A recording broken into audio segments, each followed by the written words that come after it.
menace to sobriety. Just a menace, just a menace, just a menace. Menace to sobriety. Just a menace.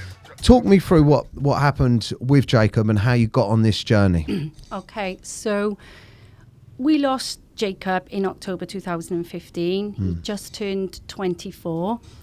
And I think anyone that knew Jacob, even, kind of including myself, the shock was so profound because he was like the last person you would ever think of to take their own life. He had everything in abundance. He was young, he was handsome, he had a good job, he had lots of friends, he was athletic.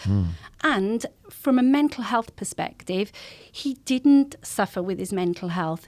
If anything, Jacob was so laid back. If he was ever in a stressful situation, he'd just remove himself from that situation. I told you the story of him when he had his GCSEs it was a bit overwhelming on the day and he found the paper too hard. So you just get up and walk out of it. So he was extremely laid back. Nothing kind of like fazed Jake.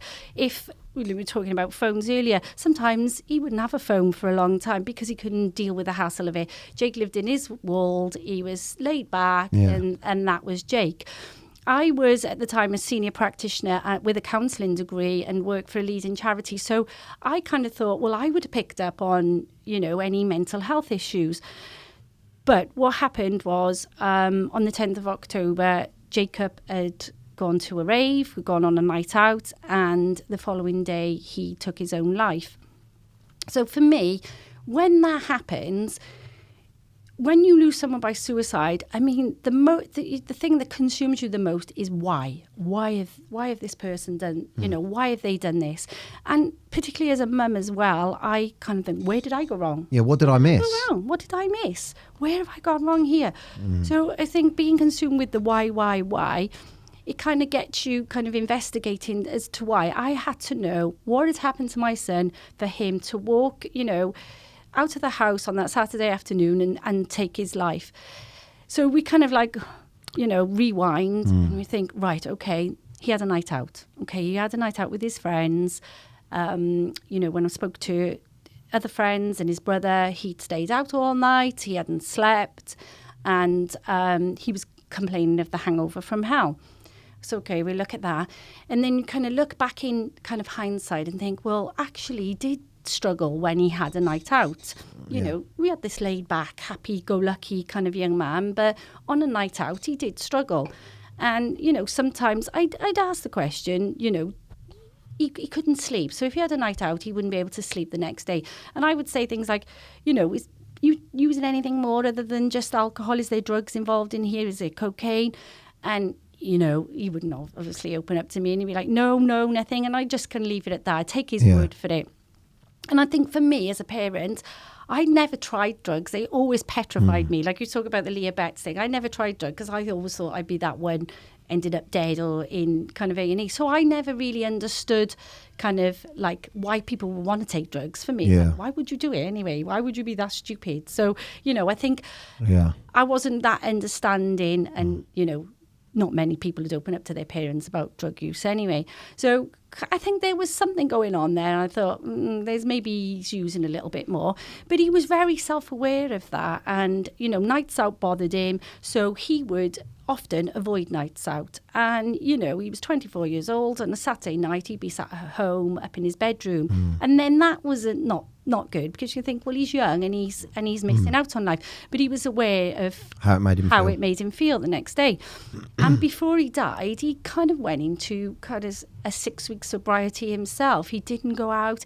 And I remember he said to me, I know what I'm going to do, Mum, to stop me going out. I'm going to throw all my good clothes out, the good gear out, so I can't go out because I haven't got no clothes. He was really going, like he was really kind of, self-aware. And, myself and his dad say, you're young, don't worry, stop beating yourself up, stop loathing. But unaware to us, it was that, the self-loathing. And, I mean, we can all relate to hangover and how shit we feel on a hangover. But, of course, there was like, when we look into cocaethylene, it's kind of like stops that serotonin and dopamine levels. It attacks all that. So all that feel good stuff is just kind of depletes all that. So there was all that going on for him.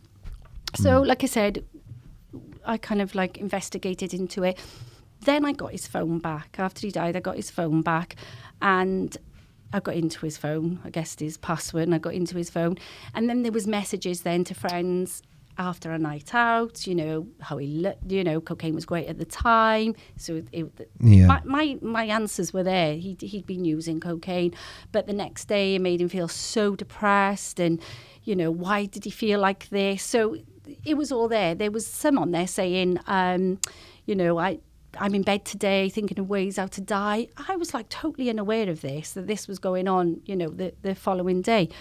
So that came back, and then of course we had the inquest then, and the inquest confirmed that there was cocaine and alcohol in his toxicology. So that got me on kind of this road then of, right, okay, I need to raise awareness. And what we did when Jacob died, the community, they were fantastic. They all came together. They raised kind of like lots and lots of money, and we decided to set up a foundation in his name. And we did that. So we set up this foundation. And I think what I wanted to do was like educate people in suicide intervention and prevention, because it is preventable. I wanted to be able to set up a safe space as well for other young men to come in and talk about kind of their problems, their issues, their drug use. And also I wanted to support people who were also bereaved by suicide as well, because for us, Jacob was found by his younger brother, his 20-year-old brother. I didn't know that. We were offered no support, nothing. We were just left. Police came, did what they had to do, and that was it, gone. And I can remember saying to my son, well, what have they left us? Like, who do we contact now? Where's the leaflet with the details on? And there was nothing. So I quickly learned that when, you know, you're left bereaved through suicide, there was no support there. So for me, I wanted to set up, you know, kind of counselling for people who were bereaved through suicide. And so that's what we did. Menace to sobriety.